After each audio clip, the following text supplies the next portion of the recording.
राहुल सांकृत्यायन का विस्तृत परिचय। एक संवाद। दृश्य, कक्षा में सर कबीर जी बैठे हैं और छात्रा जानवी शर्मा प्रश्न पूछ रही है।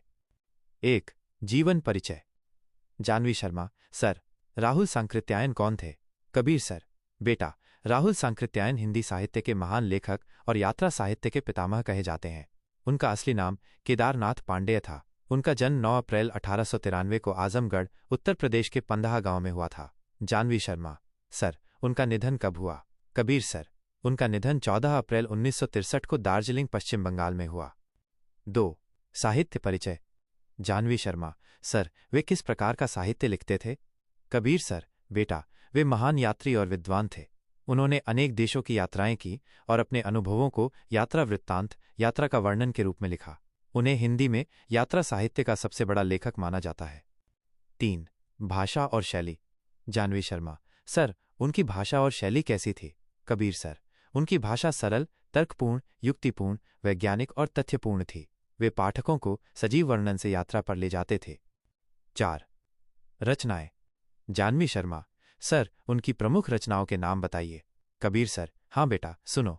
यात्रा साहित्य, घुमक्कड़ शास्त्र, घुमक्कड़ यायावर, दार्शनिक यात्रा, इतिहास व दर्शन, मध्य एशिया का इतिहास, बौद्ध धर्म की भूमिका, आत्मकथा, मेरी जीवन यात्रा, उपन्यास, वोल्गा से गंगा, ये उनकी सबसे प्रसिद्ध रचना है जिसमें मानव सभ्यता का इतिहास कथा के रूप में प्रस्तुत है।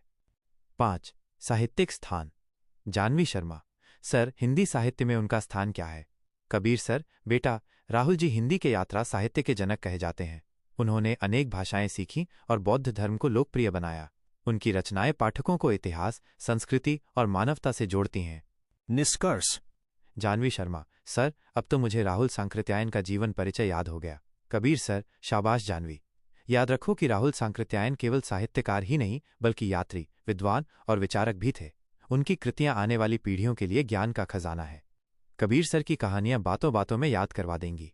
Just MS degree college gate, Madhonagar, Saharanpur, Uttar Pradesh. Rahul Sankrityayan, एक संक्षिप्त परिचय। 1 नाम राहुल सांकृत्यायन, असली नाम केदारनाथ पांडेय। 2 जन्म 9 अप्रैल 1893, पंदहा गांव, आजमगढ़, उत्तर प्रदेश। 3 मृत्यु 14 अप्रैल 1963, दार्जिलिंग, पश्चिम बंगाल। 4 साहित्यिक परिचय। उन्हें यात्रा साहित्य का पितामह कहा जाता है। वे एक महान यात्री, विद्वान, इतिहासकार और बौद्ध दर्शन के गहरे ज्ञाता थे। 5 भाषा शैली, सरल, वैज्ञानिक, तथ्यपूर्ण, तर्कपूर्ण और प्रभावशाली। 6 प्रमुख रचनाएं। यात्रा साहित्य, घुमक्कड़ शास्त्र, घुमक्कड़ यायावर, दार्शनिक यात्रा, इतिहास, मध्य एशिया का इतिहास, बौद्ध धर्म की भूमिका, आत्मकथा, मेरी जीवन यात्रा, उपन्यास, वोल्गा से गंगा। 7 साहित्यिक स्थान। हिंदी में यात्रा साहित्य को नया स्वरूप देने वाले, कई भाषाओं के जानकार, बहुभाषाविद और बौद्ध दर्शन को हिंदी में लोकप्रिय बनाने वाले महान लेखक।